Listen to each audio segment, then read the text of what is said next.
Hello YouTubers. As a warning, this video deals with some fairly complex issues in eschatology. It covers several interrelating issues in Revelation, including why we should interpret Revelation to be entirely chronological, at least from the time when the seals are opened. It will also address when Daniel's 70th week will begin and offer some insights about early Christian premillennialists that you likely haven't heard elsewhere. Mostly, this will be done by addressing a few key chapters in Revelation. Hopefully this view can resolve many conflicts among premillennialists. While this view may be unique in our modern age, I think it most closely matches the Chiliasm of the early church. There's been a lot of discussion about whether Revelation is chronological or whether there's what's called parenthetical chapters, which set the scene but do not occur in chronological order. As I've said, we should understand Revelation to be entirely chronological. Here's why, starting in chapter 7. There are many that view this chapter as parenthetical, but there's absolutely nothing in the text to indicate it to be so. Rather, the text strongly suggests that the passage is chronological. If you look at the last verse of chapter 6, it asks the question, who can stand for the great day of wrath has come? Well, the next chapter answers that question.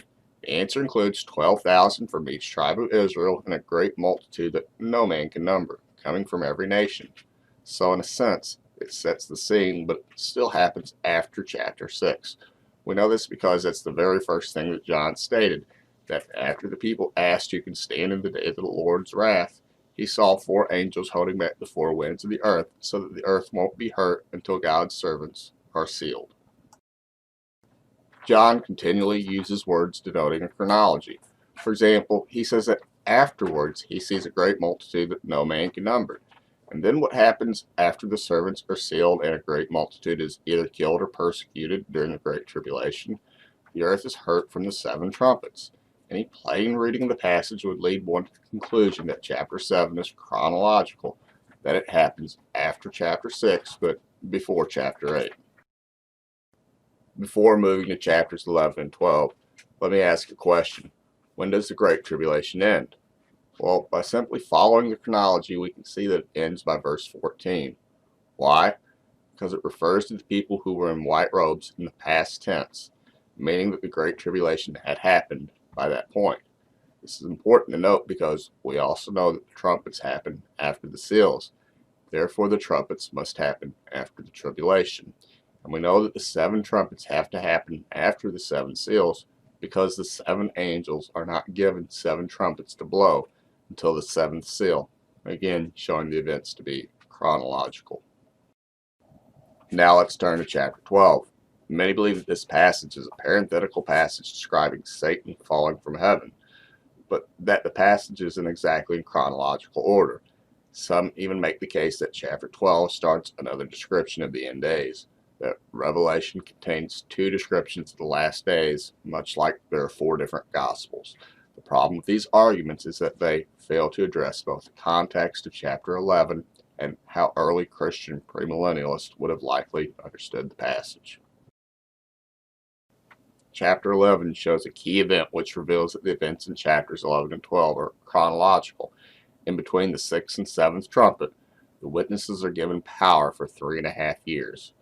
Moreover, the Bible plainly teaches that the 2 witnesses are first given power for 3.5 years, and then the Antichrist is given power for 3.5 years. Hippolytus, perhaps the most early prominent Christian premillennialist in the earliest known Christian commentary on the book of Daniel, pointed out that this marks the beginning of Daniel's 70th week. Before continuing, allow me to make an important point about the early Christian premillennialists. Even though the early church was not dispensational in their premillennialism, they did agree that Daniel's 70th week is a future event rather than a reference to Christ's first coming. However, they would have viewed Daniel's 70th week as something a bit different than what dispensationalists of today view as Daniel's 70th week. While dispensationalists tend to view Daniel's 70th week as referring to the period of the tribulation, or sometimes the second half is the Great Tribulation, the early Christian premillennialist would have likely viewed Daniel's 70th week as referring to the time when the 2 witnesses are given power for 3.5 years, and then the Antichrist is given power for 3.5 years. Again, the earliest Christian commentary on Daniel clearly states this. So, If, like Hippolytus, the early Christians agreed that the beginning of Daniel's 70th week starts when the two witnesses are given power, according to the chronology of Revelation, the two witnesses aren't given power until after the tribulation. This means that Daniel's 70th week doesn't start until after the tribulation.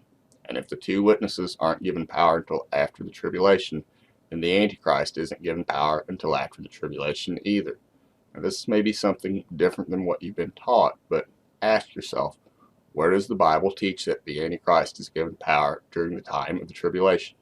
Isn't it far more likely that some Christians have confused terms over the years so that now the reign of the Antichrist is associated with the Great Tribulation? Well, those are my thoughts. That's all the time I have for now. If you like this video, please show your support by subscribing. Thanks for your time.